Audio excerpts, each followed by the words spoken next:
Hey, you there. Thank you for watching, and welcome to Forged Lines Forever. Today, I have a 5v5 custom match here on the most amazing Noxus map generator.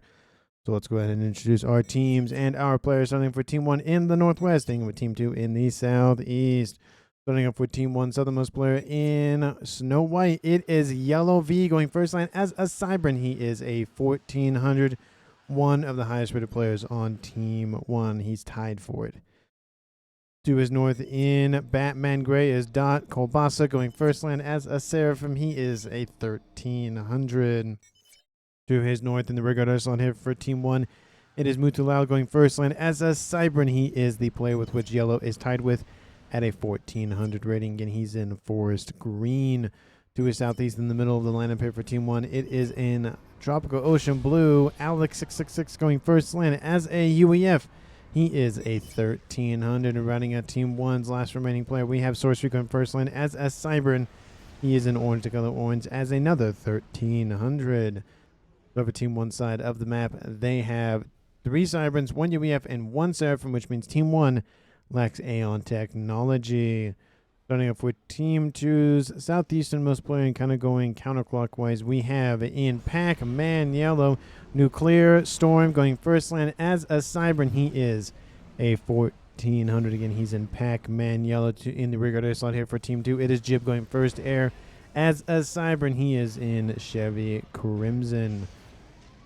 To his northwest in Rust, we have LCR going first line as a Seraphim. He is an 1100, and to his east in Light Oak Town is Stinky Joe going first line as a UEF. He is a 1000 rated player. And last but not least for Team 2, the only Aeon in the entire game, it is Babel going first land, second air, and another land facility after that. He is a 1400 in Ruby Red. For the Team 2 side of the map, they have one of each of the factions at a minimum with a dual major in Cybran Tech, which means 1 UEF, 1 Seraphim, 1 Aeon, and 2 Cybrans. And as a reminder, Team 1 lacks Aeon technology, but does have 3 Cybrans instead. And for 10 players on the map, let's take a look at the reclaim here before they scoop it all up. Currently sitting at 2100. For 10 players means 200 mass. That is essentially nothing. It's not nothing. Something is better than nothing, but it's essentially nothing. But obviously that number will not stay there as players do blow stuff up on each other's sides of the map. And taking a look at the mass point layouts here for Team 1 side of the map, they have a quad mix position here. And this is kind of in the middle of the map, so I'm not going to give it to one team or the other. And that's it. Each player does start off with 5 mixes in their base. That's a little bit better than the traditional 3 or 4 that players normally start off with, but not having a lot of mass in reclaim and not having a lot of mass in mass points to grab, which means every player is going to be fighting over every single mass point. One can make the difference. One can make the difference in any game, but the fewer the mixes, the more valuable each one of them becomes. Let's go ahead to see where our players are headed off to in this game. We do see that Team 1's Yellow is going after this Quadamix position over here in the west. And just shout out to the fact that some, probably including myself, will get confused with me calling Yellow, well, calling the Snow White player Yellow because his name is Yellow, but he's not Yellow. And then obviously Nuclear Storm, his opponent is Yellow. So that's not going to get confusing. So I'm going to call Nuclear Storm just Storm, and then Yellow is Yellow. So just as an aside, if I'm referring to Yellow, it is the player, not the color. Just to point that out, because I will swap those at some point. So just putting that at the beginning of the video, just in case anybody else gets confused, because I will do it myself as well. Regardless of that, we do see that everybody on Team 1 has started to shift to the middle. Team 2's only player who has not done so is Jib, working on his air grid. He is a 1700. Again, he is the highest rated player on Team 2 and in the game overall. We have to be cautious. Not cautious, but we have to be watching out for what he is doing back there. It's essentially the median in the north in terms of the ratings, and it's the bookends here for Team 2, the highest and the lowest. And a little bit of 1400s, but it's definitely a nice little If you average it out, obviously it's 1340 versus 1312, 1320. So it's a little bit in favor of Team 1, but again, not really that much. We do see in the middle, we might see the first comm-on-comm action between Dot, Kabasa, and LCR. Both the comms grabbing 2 of those 4 Mechs I mentioned that don't really belong to either team. They're just kind of sitting in the middle of the map. Team 1's Orange Scarlet Orange player of Sorcery going for a nice little gun spin and range upgrade and is going to get some fire to the face. Excuse me, that's not fire, that's a little plasma. Nice little AoE. Wasn't really aiming for the comm, was aiming for the mechs. And we'll have a very sharp turn. Spinning back around, we'll drop another bomb, taking out the radar. Great grab here by Team 2's Babel, blinding his opponent. They don't know what's going on, at least in that little corner of the map. Of course, Alex does have his own radar system online, but it's not as wide, kind of covering the more northeastern side. Bomber does drop, taking out another engineer. The Mechs is still alive, and the bomber, coincidentally, is... Oh, no, well, okay. Just gotta wait 5 seconds, and something else will happen. A couple of bombers outbound from Team 1's Mutumal heading back to base. They don't know where they went or what they were trying to do, but he has called them back for the time being. There are 1 mechs on the southwest and northeastern corners of the map on a plateau. I don't really see that being super focused by somebody or by a lot of players on either team. But just to point out, this mech is in decent position to grab a couple of artillery or PD and shell this position down here. So yellow definitely needs to be aware of what's going on up there. And as you can see, artillery already being built. Exactly what I made a comment about is that's what's probably going to happen. We do see that a couple of units get behind LCR's commander, going after some mexes and radar further into the back here for Team 2's LCR from Dots. We do see that again. Mutkulau is on the front line. Looks like it's going to be a 3v2 in the southwest and a 2v2 in the northeast. Again, the Rigodosa player of Team 2's Jib still sitting in his base. Most likely upgrading to T2. Yes, he is. That is what he's focusing on right now. And is Team 1 doing the same? Not as of yet, so Team 2 has a slight advantage of that. But, of course, we have seen that some players wait a little bit for go to the upgrades for T2 to T3 and then just blitz it down. Some of them go immediately.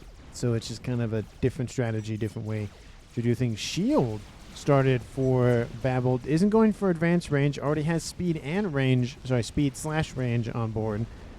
So interesting, he's going for that first, not going for the advanced range, but probably wants to be secured just in case a snipe does happen. It is possible, but the likelihood is low, but it is possible. We do see that gun damage and range has been started on board Alex's commander in the north, and we do see that Sorcery is moving his way eastward. Nuclear Storm moving westward, going after a couple of Team 1 Mantis. He does have the gun damage range on board, which will increase his damage and, well, actually his damage output, not necessarily his speed output. Well, actually, well, it increases his fire rate, not necessarily the damage of each shot. But anyway, he will get some nice veterancy. We'll get close to 1. He might get to 1. It's going to be close. And if he does get to 1, even so, he does have the opponent of yellow nearby. Not confusing at all, I might add. And they're both Cybran. So not even more confusing on top of that. We do see Mutulau coming in to assist this 2v1, and yellow doesn't have a gun upgrade. Mutulau also doesn't have a gun upgrade. Storm will be forced back. I almost called him yellow. See, almost called him yellow. We do see a couple of engineers trying to rep up yellow's commander, but that doesn't really go anywhere. Again, Storm getting tons of value out of this engagement. Both of these comms cannot... there is a range advantage here going down for Storm, which means at some point... Storm is going to have the upper hand as long as he can stay out of range of his opponents. Unfortunately, Mutilal is not letting him rest, not letting him rep up his hit points. He is at 1-star veterancy, barely started on his second. We do see more units coming in to cut off the retreat of Storm. Storm has a long way to go back to base. Looks like Mutilal will actually retreat as well, dropping below 4,000 hit points. Storm sitting at 5,300. We could have had just a walking down murder-suicide situation, but it doesn't look like Mutilal wants to do that. And I don't blame him. I mean, it's only in those situations where it's very vital to do that. And yeah, it could have worked. But yellow didn't have a gun upgrade. Had he had one, that would have been an easy, let's just walk him down and be done with it kind of thing. Sorcery getting blitzed down by Team 2's Babel, who went for that shield upgrade and which protected him. If it wasn't for that, he would have died in the East. You can see he was below 6,000 hit points, and that, again, the 8,000 hit points makes a difference. So Team 2 scores the first kill of the game at 9 minutes. It's now a 5v4 in favor of the southern team of Team 2. We do see that Alex is pushing forward a little bit more, trying to get into these mexes that Team 2 has owned for a little bit. He has that gun online, and his opponent, Stinky Joe, has fallen back a little bit, upgrading his mechs to T2 to increase his income reserves and just his income in general. LCR being attacked by a couple of T2 Utashalas, those PD, very, very great PD. I think they're my favorite PD emplacement in terms of T2. Obviously, there's only one T3, so it's kind of defaulted. But I think overall, I think they're my favorite. Again, their only downside is they need direct sight, meaning direct line of sight to get to, you know, point A to point B. And if there's any hill in the way in terms of going up, good luck trying to aim that thing, because it's not going to go very well. I do see some PD being built here for LCR to protect his commander. I love that he's fallen back behind it. So that way, if he's going to go for an upgrade, maybe Nano, that he does end up having an ability to, again, be a little bit protected on his way there. But Dot, very far forward, going for tactical missile. We could see a scenario in which Dot just tries to snipe LCR's commander. And LCR continues to move back. We do see a nice little air scout over here for Dot. Going to provide some much-needed vision to probably snipe that commander. But LCR is moving out of the way, retreating back to base. We do see that as Babel pushes on the eastern edge of the map, the Alex is pushing in the middle. We could see a natural sandwich happening here between Babel and Stinky Joe, except Stinky Joe is on an upgrade. So it's going to be a little bit slow to respond to this gun comm from Alex. But again, gun, shield, and range on board Babel's commander versus just a gun. We could see Alex going for Nano, but he is very far forward. I'd probably, if I was him, walk back to probably here to protect myself just in case, especially with that flak cannon nearby. And with Stinky Joe on an upgrade, he could easily try to encircle his opponent to Babel, but there are some asylums and some blazes online, so running headfirst into an army that has a couple of T2 units, not the best idea. It could work, but not the best idea. We do see that he has grabbed those 4 mexes in the middle, increases his income a little bit more. He's actually sitting at the most income per any player. He is on dual base, to be fair, at 83 mass per second. We do see that Team 1's yellow has grabbed the entire western corner of the map and is making his way eastward against Storm. Storm being bolstered by Stinky Joe's forces, sending them, instead of northward to assist with dealing over here, sending them westward to assist with this front. He notices it's a little bit weaker. We see that, you know, Team 1 is already at the corner and moving eastward, so trying to push them back at all would be better than nothing else. Of course, yellow does have some nice little rocket bots online. They are pretty weak. They're like the mongoose of the Siren variety. And Storm doesn't have anything else than Cybern Tech, but there are some Thams coming in to assist as well. I think he just got gifted. Oh, no, he does have gifted over UBF Tech as well from his teammate of Stinky Joe. I love that everybody's sending reinforcements and then handing them off. They're not sending them in to then micro them. They're like, here's some units. Here's some units. Let you manage it, because he's right there, which makes way more sense that he would micro them more than LCR or Stinky Joe would micro them. But it looks like Stinky Joe going after Alex's commander. Stinky Joe can't target him, unfortunately, because Alex has a radar signature and Stinky Joe does not. Definitely unfortunate, but they do know that is a gun comm over there. And Babel continue to push on the northern side, getting stopped a little bit more. His land army has kind of been reduced to just a blaze, and actually a couple blazes and Ascendant, but they're in the corner, not able to do a whole lot. We do see that the first emergence of Jib's commander has pushed in and started to assist the western attack. Yellow starting to be pushed back by Storm. We see a couple of T1AA being built to protect in case of any sort of Corsair or gunship or whatever snipe. If it's a strat bomber, good luck, but if it's a couple of T2 units, it should be fine for at least a pass or two. But it is the stealth comm versus a non-stealth comm two-star veteran, see if I can speak correctly, versus no star, so 20% more additional hit points on board that commander, which amounts to actually 2,000 hit points. Look at that. And yellow is almost there to his first, but I feel like if he goes for Nano, he might be able to walk down that commander of Storm, but with Jib's commander nearby. Definitely not the best idea, especially if Team 1 sees him coming, which they don't yet, but once they get some vision on board that section of the map, they definitely be like, yeah, let's probably hold back for a little bit. In terms of the ecos, Team 1 is significantly in the lead, and especially due to the fact that a lot of the mechs, again, there's not a lot of them, but a decent amount of them are in their hands, especially some on Team 2 side of the map, or just denied outright, the ones on the plateaus being the specific ones. But T3 Air has been established. I wouldn't be surprised if Jib tries to establish more facilities up there. But for the time being, he's dealing with that. His opponent of Mutalal also has T3 Air, so both teams have T3 Air unlocked and pumping out units. We do see that Yellow is being pushed back by Storm, and Yellow is in the, well, Yellow, and Storm is also in the Yellow. Also not confusing at all, saying Yellow 3 times in 2 sentences. Granted, the second and third instance of the Yellow was about the colorization of the hit points, but still. Jib is moving in with his stealth commander. Team 1 won't see him coming unless they get vision. That's going to be a little bit of a benefit here to Team 2, but they need to get him on that front line and pushing back, and Yellow is just going to say, no, I'm good. I've gained what I've gained, and I'm just going to hold back. A couple of rockabouts moving out here from Storm, cleaning up those mexes that were built by Yellow. In the Middle East here for Team 1, we have Mutalal assisting. No, he's going for a gun upgrade. Yes, that is a gun upgrade going on board that commander. And Babel fighting his opponent of Alex. Babel again has that shield on board, sitting at 21,000 hit points versus Alex's 13,000 hit points, just whole-plated. And actually, the base hit points on board Babel is another 13,000. It's actually the exact same amount.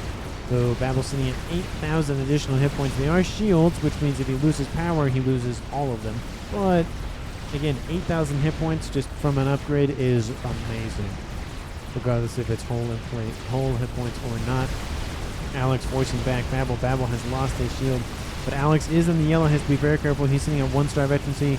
Babel is sitting on 2-star veterancy though, and there are some now Obsidians moving in to intercede for Babel's commander, and he does have actually a couple more surrounding him. So this attack kind of gets a net 0 here between both teams. But again, it's slowly starting to feel like Alex is starting to push back Team 2's Babel ever so slightly. You can just see that as the percentage of the map, or just the positioning of the map, starts to favor Team 1 ever so slightly. Stealth has been started here for Mutalal. He went for a gun. Team D being built to protect their investments, but that is a lot of missiles inbound. That Team D is immediately destroyed if Team 2's player of Stinky Joe sees the comm, which they do. They can easily go after them. Missiles are outbound, going after that commander. That commander's not going to feel good here pretty shortly. He gets dropped to the mid-yellows. Those warning messages must be sounding in his ear. Mutalal, you're suffering a lot of hit point losses. Oh, there it is!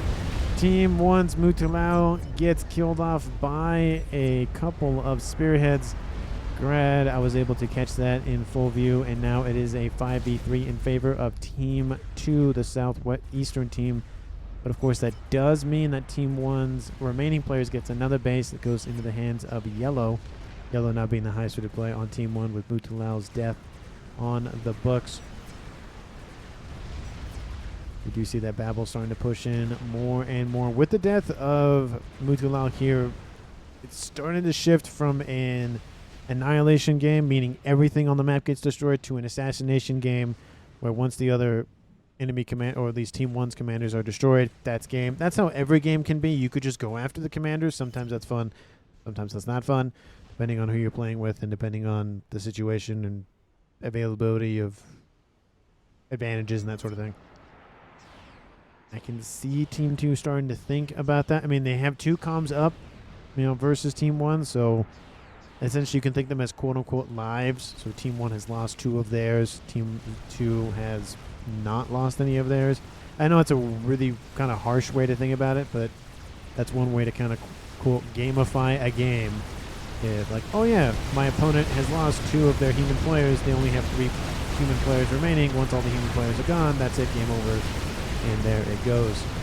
We do see that the grouping up of both Stinky and Babel moving in to the north will definitely force back Alex here. He might have to just kind of fall back, give up this base essentially, and move back to here and use some of his terrain to his advantage, get some artillery, get some PD up on that hill, and be able to just fire down at his opponents. But Stinky Joe does have T3 spearheads online. They pump out missiles very, very quickly. They have a decent amount of hit points on board. Some of them even have 2 to 3 star. Is that the one that got the credit for the kill? Oh, that one also got credit. 2,000 mass, 1,900 mass, a couple of flapjacks in there as well. That one's at 1,000. So essentially this one and where did he go? This one? These two were the ones that essentially got the kill on that comm of Mutulal.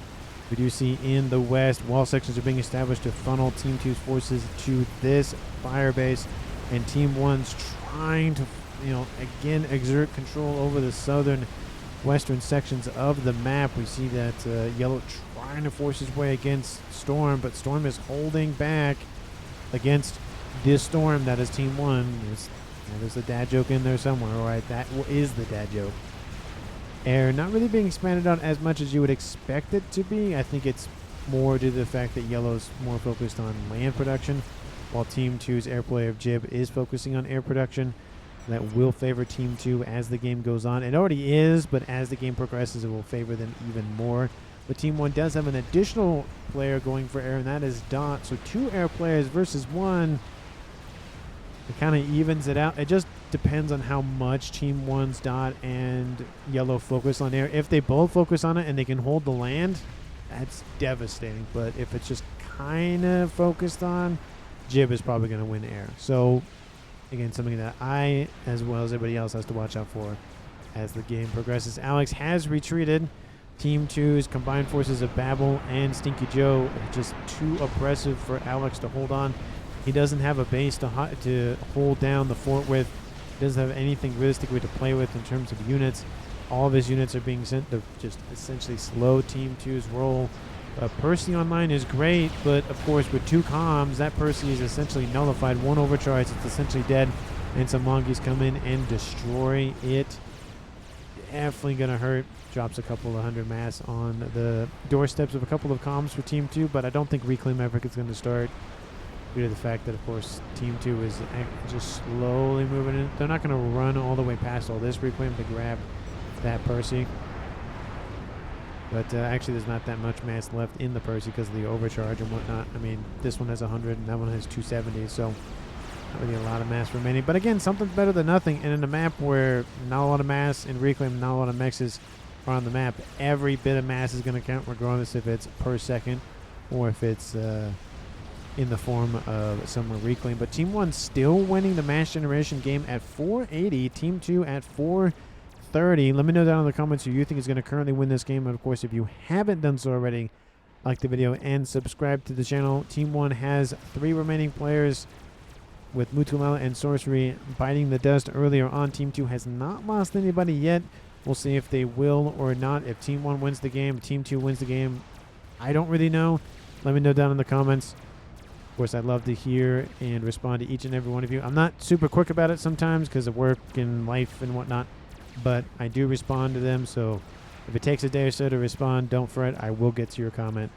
And sometimes YouTube, for some weird reason, hides your comments. It doesn't happen very often. I think it's like once in every couple hundred comments for review. For some reason, I haven't seen any comment that's warranted being reviewed. Must be some other AI automated stuff. And I have to just remind myself to check that, which I will do after this video, so that way if there are any comments hiding in the review, waiting to be reviewed or whatever, I will make sure that I get those commented to and not needed to be reviewed. Just hit the click of, yeah, it's okay, go put it on the video that it's associated to. Bricks moving their way first. Bricks moving their way forward, forcing back Babel. Stinky Joe has already retreated. He's dropped into the yellow due to the couple of bricks. And, of course, at 23 minutes, it definitely is kind of dangerous to sit on the front lines.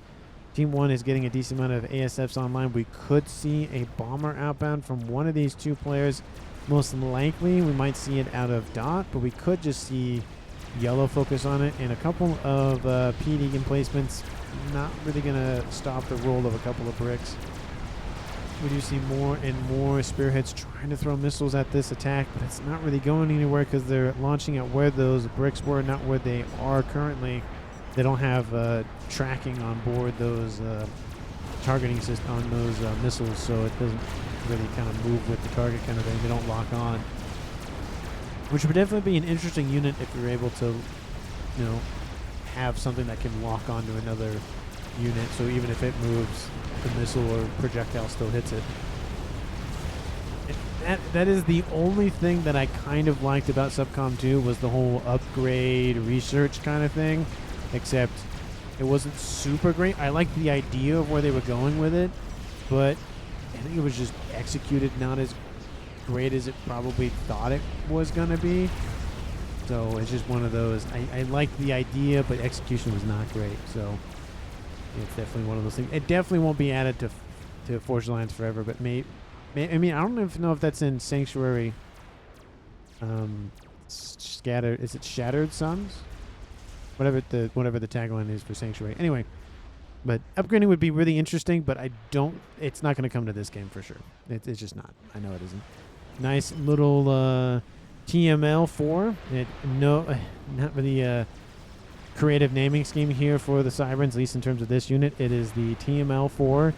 It is the TML4 because it is the tactical missile launcher that can hold 4 missiles. That is literally the name of that unit and why it is named that way.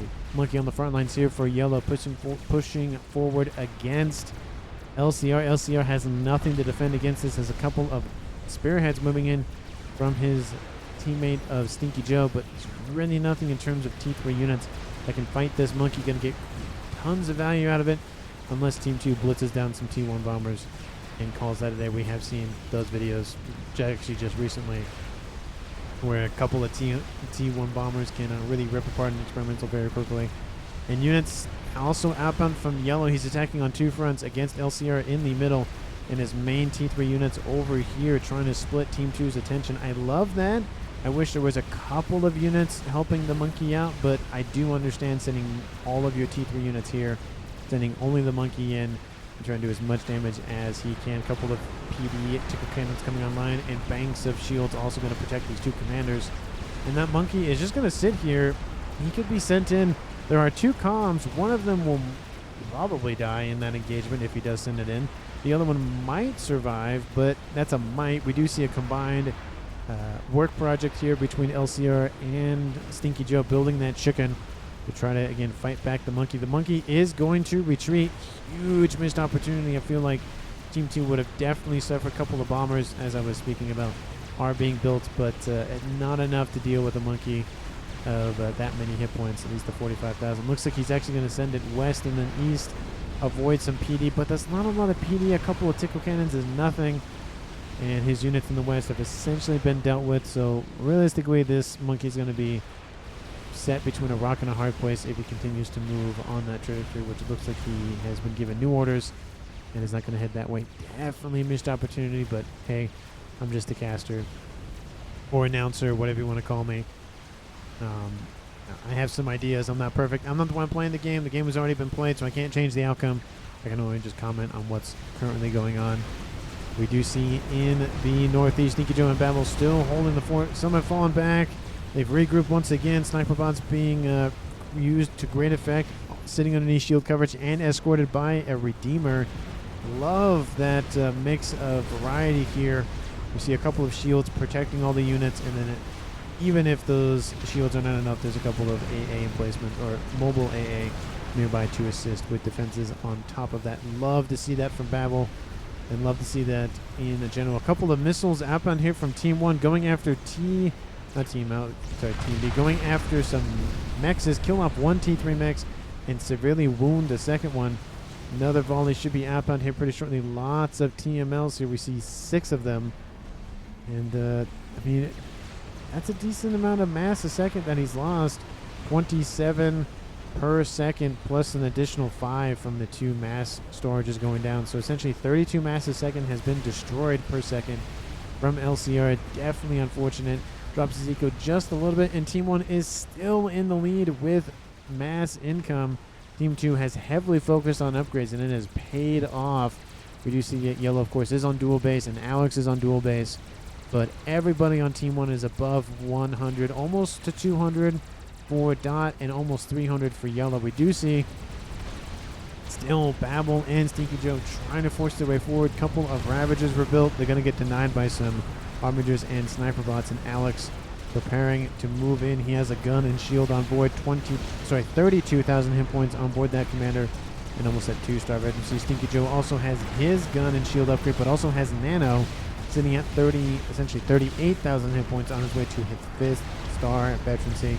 Percy's moving in, assisting with Stinky Joe's forces. We do see that Team 1's Alex also has his own Percy's, and it's just UEF on UEF crime here in the north.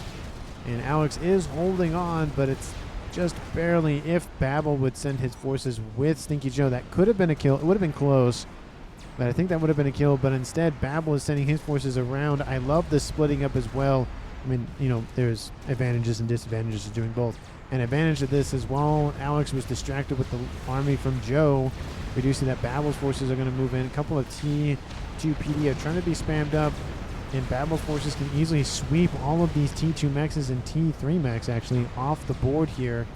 Looks like Sniper Bots are going to hold out, go after all the PD that are being built, and then probably the Harbingers are going to move in after that. But this also sends all of the Percys northward to deal with this land army, and gives another opportunity for Joe to attack the comm, or at least push it through the middle once again. So this kind of bait and switch constantly here with Babel and Stinky Joe is on point. So great teamwork here between those two players in the northeast.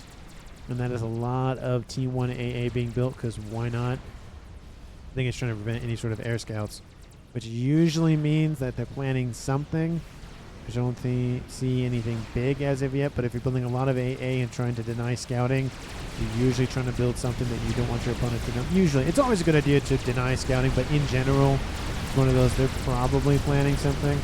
Chicken is in the red. Something 6,000 hit points. Will get a decent boost in veterancy with all these TMLs killed off, and a couple of bricks as well. There it is. That first star veterancy gets decent amount of hit points back. Now is it 10,000, but there is a crab online.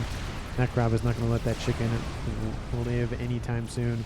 Team 1 still has air control. I wouldn't say dominance, because it's not necessarily low numbers, but there's really not a lot of ASFs for either of Dot or Yellow. We see about probably 40 or so between those two players, and Team 2's Jib sitting about, I'd say, 8. Oh, it's 7. That was close. It was 1 off. You do see that Stinky Joe's forces are moving in, trying to chase down the commander. Commander of Alex dropped below 1,500 hit points, and there it is! Those Percys snipe the comm of Alex, dropping this game down to a 5v2. Still in favor of Team 2. And this base will most likely get handed over to Dot. I would assume it would initially get handed over to Yellow, but Yellow might hand it over to Dot because he's been microing so much, and that would at least boost Dot's eco at least a little bit more. And he'll be able to micro essentially the front line, and then Yellow can micro the air side of things. Or it could be flip-flop, and Yellow hands over the air grid or the air facility in the north, and he deals with land. Either or, one thing or the other would be beneficial. Just depends on which player wants to do what. And this land army is going to continue to push in lots of mass. Extractors are going to go down. This is not going to be good for Team 1's eco. Team 1 still in the lead for mass income at 730 versus 700 for Team 2, but that number is closing together. Team 2 might surpass Team 1 in this push if Team 2 does commit to it. I do understand the apprehension. You don't want to lose all these forces when you have the advantage, but I feel like at this point, using it right now, you can always build more. That is a thing. And these Percy is going to kill off some T3 mixes, as well as, I think that one was upgrading to T3, but it has been stopped. So again, 27 mass per second from a couple of these, and another 7 or 9. That's going to hurt Team 1's eco. It's going to drop, and Team 2 is now in the lead from mass income. Couple of spearheads go after another T3 mechs over here. And that's again another chunk of mass per second just evaporated from Team 1's coffers. Team 1's in the northwest. This entire base in the southeast, Team 2's Stinky Joe, while microing his forces on the front line, gets destroyed by some gunships outbound and some Nathas. outbound from Team 1's Air Forces. Great grab here by Team 1, dropping this game down to a 4v2. They needed a win. It slows down the movement here from Team 2's forces, at least ever so slightly. We do see that Babel's forces are still moving in. The comm of Yellow is still up there.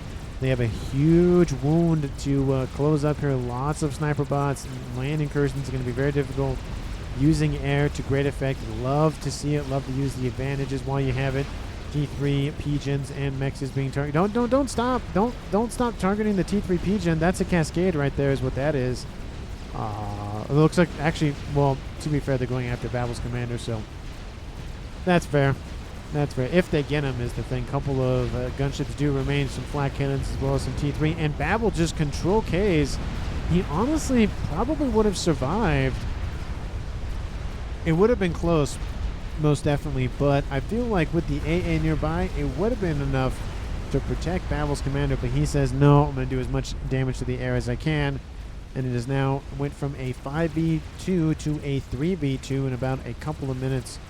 Team 2 still holds more of the comms remaining, but they're losing their main bases here for Storm with that crab on the front lines, just ripping apart all these bases. We do see that chicken is online. That might be enough to defend. Megalith sitting at 60,000 hit points versus the 67 for the chicken. Of course, the Megalith has the advantage in range, but the chicken has advantage in multiple types of weapons. Fire, meaning slow, medium, and fast, and of course the Ion Storm. If it just touches that Megalith, it will probably die. See another chicken being built by LCR. Team 2's Jib will gain control of those bases for Stinky Joe and Babel. And again, that skyrockets his eco to 450, almost doubling that of whatever Team 1 is producing. Team 1 has lost a significant portion of their eco. They went from about 730 to 500. An entire base is gone, another base is gone, and a couple of mexers are gone in the northwest. So 2.5 main bases of mass are gone. Team 1 has to just rebuild. They're trying to force back Team 2. Decent amount of sniper bots, as I mentioned earlier on. Percy's are going to be outranged by those, and artillery just flying in as those Percy's move in. Obviously, the shot's going to be a little inaccurate because both units are moving, but at a minimum, at least, lead is being fired, or plasma in this case is being fired downrange. Dot makes a comment about something. Looks like that's LCR's commander hanging in the back. The last three remaining commanders for Team 2 are in or around Jib's base. Probably should sit underneath shield coverage. Would be probably a great idea, or at least just a T2 shield, call it a day. You know, it's better than nothing.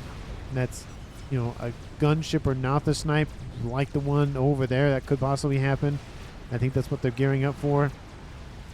And we do see the ping saying, hey, there's stuff going on. There is some T3 AA right here that will slow those Nothos. They're going to have to go north and then east by a little bit of time for somebody.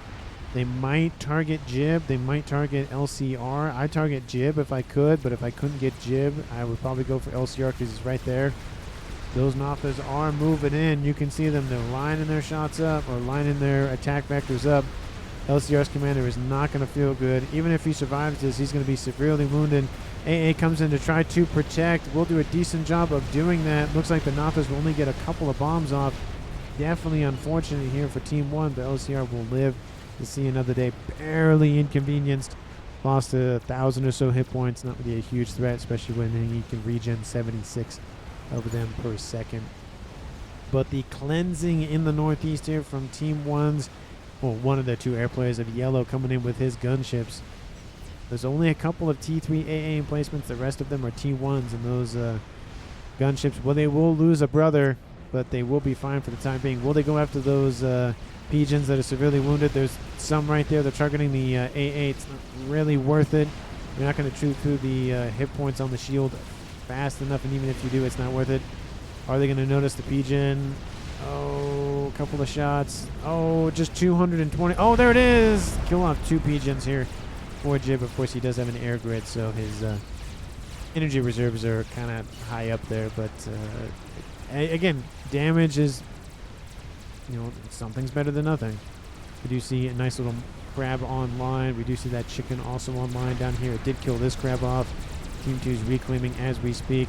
Team 1, of course, counterattacking against this group of Percies and Harbingers. I would like to see a sniper bot in this mix, but besides that, love the mix of units. Bugs. Great. Again, not a fan of bugs. I just don't like the unit in general. Not that it's a bad unit, I just don't like it. I just don't know what it is. I just don't like it. Anyway, Soul Ripper is online. Looks like they're building another one essentially on top of the first one. Looks like that thing has essentially mutated and grown another set of legs. There's, what, how many legs on this thing? 6? Would that be 12 legs on board a bug? That's very interestingly. How would that even work? I don't even know. Anyway, Chicken is dead, but Chicken is dead for Team 1 as well. Team 2's land army has to retreat, and this will net Team 1 some mass unless Team 2 can secure the area. Crab is defeated by a Colossus outbound from Jib, and the cleansing in the northeast has slowed down. More Percies moving. Actually, yeah, these are Percies. Moving in to deal with the rest of these remaining holdouts here from Team 2. And Team 2 is sitting at 700 mass income. Team 1 at 520. The mass incomes for this game are really low, obviously stated earlier by the lack of mass extractors and reclaim and all that stuff. I mean, usually we should see about 1,000 mass roughly for at least one team at this point, if not more. But players are really strapped for cash, as it would be in this game. T3 Engineering Suite coming on board here for Storm. He's gotten rid of his gun. Wonder if he's going to build artillery or nuke or something back here. He doesn't have that much mass a second, but if he devotes everything, I think he should be fine for going for a nuke. We do see he has a Monkey online as well. Monkey just being tickled at this point. Not really a whole lot going to go down between that situation. We do see a nice group of bricks, though, but there's a lot of bouncers in here, so it's a little deceptive about how much firepower they have. But I think it might be enough. If the Monkey gets a veterancy out of this, which it most likely will, I think the Monkey will be fine. He is now going to be at 1 star. That should be enough to stave off death. He's going to drop below 23,000. Oh, there it is. Yep, 23,000. Bug is online. And that Monkey will see better days. It killed off all the bricks, but it will not be able to kill off that Bug. Team 2 does have some ASFs in the area. They don't want to just throw them in. There's a lot of AA sitting here. And that Bug does kill off that Monkey. ASFs are going to be called forth immediately to protect the Bug. The Bug is going to be shot down, or at least severely wounded. ASFs are going to have, I think, the first major fight of the game. The Bug might live to fight another day, and ASFs continue to go southward, and Team 2 circles them around, gets great engagement here. They won't win the fight, but a lot of ASFs did get killed off by Jib's forces. Essentially makes it a net 0 here for both of those players. Team 1, I think, sitting a little bit more ASF count. Looks like some more ASFs were brought in to try to kill off the Bug. The Bug has now a friend. There's now 2 Bugs. And I don't think that's going to go very well here for those ASFs from Team 2. But the land side of things is going great here on the eastern side. A couple of Percies just rolling on the eastern side for yellow. But Colossus is leading the assault on the main base. 40 minutes on the clock. And we do see some Bugs inbounds coming to squash a Colossus. And we see that there are some T1 bombers as well trying to do as much damage. Those laser cannons trying to output as much damage as possible. Colossus trying to stave off death, grab Perseus while it's doing it. It says, if I go down, I'm taking you with me. And the Bugs doing what they can. It has dropped the Colossus down to 31,000 hit points and falling. And those PD are doing a great job in distracting all of the firepower from the Colossus, keeping him at bay. We see kind of intermixing of structures here. We see a T2 mix encircled by facilities from Dot. Not really how adjacency works. If only a couple of Perseus will kill off, I think, a couple more mixes, but that'll be it. Team 2 has essentially gifted Team 1 a decent amount of mass, but they've lost a lot of mass as well. Team 1 has. So I'd say net positive for Team 1, and they just lost the Bug to Team 2's ASFs just enough to kill off one of them. Another Bug is about to finish. It's almost into green, and now a lot of Team 1 bombers are on the case here to defend said Bug.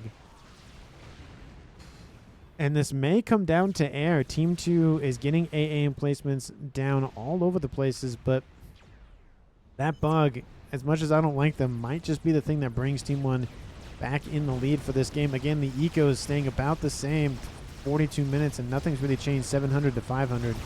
Team 1 bombers moving in. Lots of flags, just ripping them apart. Drops the chicken down into the 40 range. And lots of flag trying to rip through that Soul Ripper. Soul Ripper will probably just stay here and kill the chicken off. The Colossus, the Soul Ripper. Still perfectly fine. It's in the yellow, but it's losing hit points very, very quickly. Team 1's ASF police loads from yellow are protecting it, and we have some Chevy Crimson ones inbound from Jib. The chicken will live to see another day, and there's another chicken now coming in to protect its brother. But the Soul Ripper is half dead or half alive. Take your pick. And bombers in the east trying to just annoy Team 2's forces. Jib is doing a lot. He's trying to manage air and ground. Trying to do as much as possible. I would like to see him hand over maybe some of those land units to maybe LCR. Because we do see that Storm is building something back here. Looks like he's going for laser and teleporter. Building some P-gens for, of course, getting his eco up and running, as well as we see another air grid being established by Jib to combat Team 1's air grid, which I didn't mention this earlier, has a nuke. So that's a thing. That might be the thing that wins Team 1 the game if Team 2 can't deal with it. Does Team 2 know about it? Yes, they do, so they are fully aware of it. Where are your SMDs? There is one right here. I don't know how much is loaded because it's LCR I've selected. He has 2 SMDs loaded. This is the ring that it has, so most of his stuff will be covered. There might be a case where part of the air grid gets shot, but he does have another SMD back here that he's currently loading, so that might be enough to save most of his stuff. But we do see that Storm's base is heavily undefended from SMDs, or from nuke missiles, I should say. So building one little bit further westward from this one would be enough to protect him. Oh, and there's also an SMD over here protecting the Colossus investment as well. So one more SMD and everything in Team 2's side of the map will be covered, at least the important stuff. We do see another bug coming online. That is what, the 4th bug that's been built? 3rd bug? Let's see, there was a bug that died here. Well, it's one that died there. I think one died here. So at least 3 bugs, 4 bugs, 5 bugs, something amount of bugs. A nuke does get mentioned by Storm. And that nuke is about to load. First nuke of the game, 44 minutes on the clock. Team 1 sitting at 530 income mass per second. Team 2 at 670. Dropped a little bit from that 700 we talked about earlier, but this is going to be huge. Will it launch immediately or will he hold it? It will launch immediately, and will it land? It will not. He's going for this position right here. He's going to try to eclipse everything. He actually probably kill off Storm if it does land, which unfortunately for him, it is not. This SMD will prevent that nuke from landing. There's no way it's going to, there's no way it's going to fly since you're right on the edge. Definitely unfortunate for Team 1's Dot, but he did build the nuke. He's going to build a second one here pretty shortly, I wouldn't imagine. And we'll just watch it get shot down by that SMD. There it is, teleporting in. We do see a comm teleporting in. That would be yellow coming in. Decent amount of Team 1 PD going to be spammed up. Will yellow cancel the teleportation or not is the question. Yellow does not. He's going after LCR's commander. LCR is getting out of the way. There are some Ravagers that have been built for defensive measures early on, but there goes the comm of yellow. And now no longer anybody will be confused about the yellow comm of Storm or the comm named yellow in Snow White of yellow. It is now a 3v1 game here, with Dot being the sole survivor for Team 1. Storm says all in this.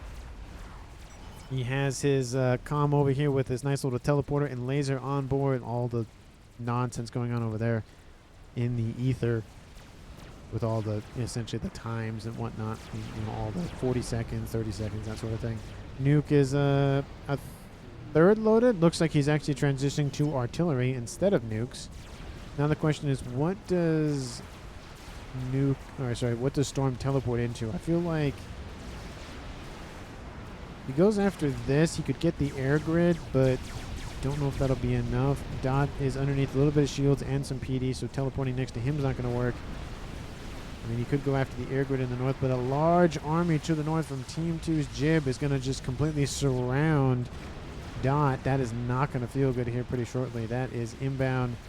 And we do see some bugs sitting here waiting to be deployed in the south. There is a desync, but I feel like at this point in the game, you kind of see what way it's going. There is a chance that Dot could win this with those 3 bugs, but